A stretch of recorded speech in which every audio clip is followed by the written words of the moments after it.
నమస్కారం. ప్రపంచంలో 210 దేశాల్లో విశ్వవ్యాప్తంగా ఉండి ఆపదలో ఉండేవారిని ఆదుకుంటూ ప్రకృతి వైపరీత్యాలు సంభవించినప్పుడు సహాయం అందిస్తూ ఉన్నటువంటి సంస్థ లయన్స్ క్లబ్ ఇంటర్నేషనల్. దానికి అనుబంధంగా ఉన్న సంస్థ lions club of Vijayawada, east lions club of Vijayawada shipping. 1995లో ఆవేళ ఇంటర్నెట్ లేదు, మొబైల్స్ లేవు, ఎక్కడ ఏం చదువుకోవాలో పిల్లలకి తెలియదు, వాళ్ళు తెలివితేటలు ఉన్నా ఎట్లా వాడుకోవాలో తెలియదు. అందు గురించి అప్పటి మా గవర్నర్ ప్రసాద్ గారు కెరియర్ గైడెన్స్ అనే కార్యక్రమాన్ని రూపకల్పన చేశారు. ఇక్కడ ఆయన నారాయణ గారు మంది కళాశాలకి స్కూల్స్కి వెళ్ళి మీరు ఎంత తెలియగల వాళ్ళు మీకు తెలియజెప్పి ఆ తెలివితేటలు ఎట్లా వాడుకోవాలి చెప్పిన ప్రోగ్రామ్ కెరియర్ గైడెన్స్. సో దానిలో భాగంగా ఇక్కడ లయన్స్ క్లబ్ ఆఫ్ విజయవాడ ఈ సుప్రీం వాళ్ళకి ఏర్పాటు చేస్తే దానిలో భాగంగా నేను ఇక్కడ రావడం జరిగింది. సో మరి ఎందుకు పక్కన పనులుగా అందరికీ పనులు నేను 11కి ఎయిర్పోర్ట్కి వెళ్ళాలి.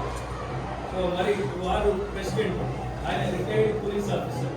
మరి పోలీస్ ఆఫీసర్ గారి సేవలు అందించి మరి తన ఖాళీ సమయాన్ని, తేలిక సమయాన్ని తోటి వారిని ఆదుకోవాలా, పక్క వాళ్ళకి సాయం అందించాలి అనే సత్సంకల్పంతో సద్బుద్ధితో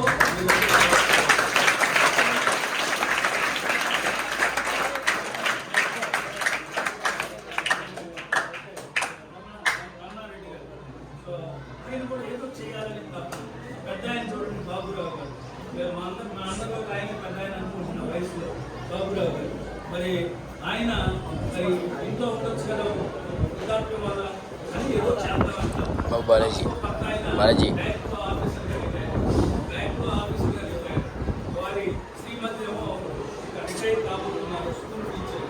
వాళ్ళిద్దరూ కూడా వారి ఖాళీ సమయాన్ని ఏదన్నా చేద్దాం మనం అనే దీంతో వాళ్ళు ఈ విధంగా అయితే ఈ లయన్స్ క్లబ్ ఇప్పటి వరకు ప్రపంచంలో సుమారుగా 4 కోట్ల మంది పేదవారు, వృద్ధులకి, వృద్ధివారు కాకుండా శుక్రాల ఆపరేషన్, కంటి జబ్బులు చికిత్స నుంచి 4 కోట్ల మంది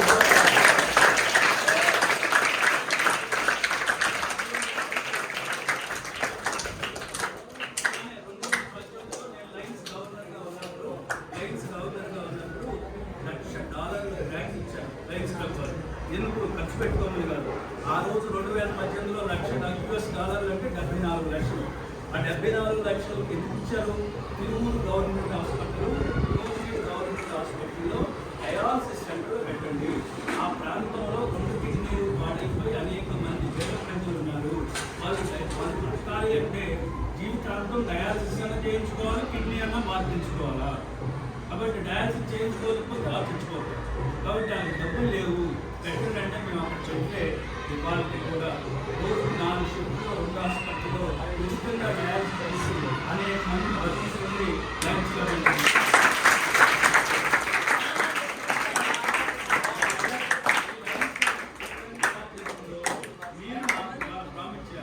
మీరు భవిష్యత్తులో లైఫ్లో డబ్బులు బాగా సంపాదించిన తర్వాత 100 రూపాయలు వస్తుంటే ₹1 అయినా తోటివారి కోసం ఖర్చు పెడతారా? తోటివారిని ఆదుకుంటారా? సాయం చేస్తారా? వృద్ధాప్యంలో మీ తల్లిదండ్రులు ఆదుకుంటే బాగా చూసుకుంటారా?